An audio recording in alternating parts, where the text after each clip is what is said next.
High, আমি Mimu Ribeiro, plasma paramedics ইনস্টিটিউটের একজন নিয়মিত ছাত্রী। আমার রোল নাম্বার 1299, আমার রেজিস্ট্রেশন নাম্বার 1499। আমার সাবজেক্টের নাম সিস্টেমিক ডিজিজ। ধন্যবাদ জানাই ডাক্তার এস অরঙ্গজাব স্যারকে আমাদের এই বিষয়টা এত সুন্দরভাবে বুঝিয়ে দেওয়ার জন্যে। আপনাদের সাথে আমি আজকে আলোচনা করব টাইফয়েড ফিভার বা টাইফয়েড জ্বর নিয়ে।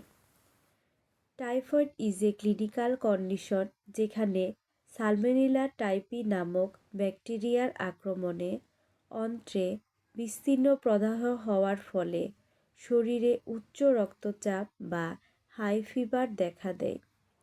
সাধারণত কাঁচা ফলমূল, তরিতরকারি, দূষিত পানি ও সাবান থেকে এই রোগের বিস্তার ঘটে।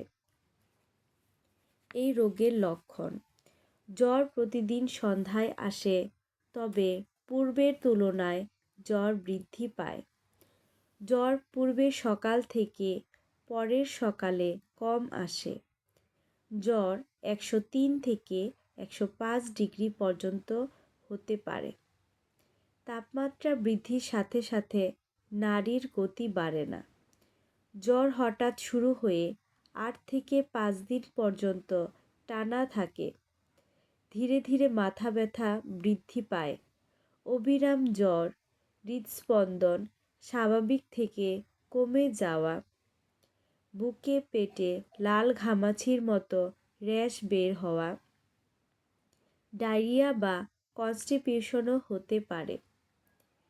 এই রোগের কিছু জটিলতাও রয়েছে: পারফেকশন বা ক্ষুদ্রান্তে ছিদ্র হওয়া, রক্তক্ষরণ বা হ্যামারেজ হওয়া, নিউমোনিয়া, বধিরতা বা অন্ধত্ব হতে পারে, সাইকোডাইসিস বা মেনেনজাইটিস, এমনকি মৃত্যু পর্যন্ত হতে পারে।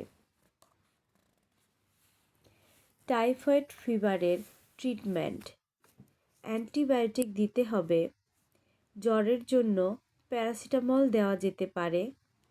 পেট ব্যথা হলে পেট ব্যথার ওষুধ দিতে হবে। কনস্টিপিউশন হলে কনস্টিপিউশন অ্যান্টিকনস্টিপিউটিক ড্রাগ ব্যবহার করা যেতে পারে। সবাইকে ধন্যবাদ।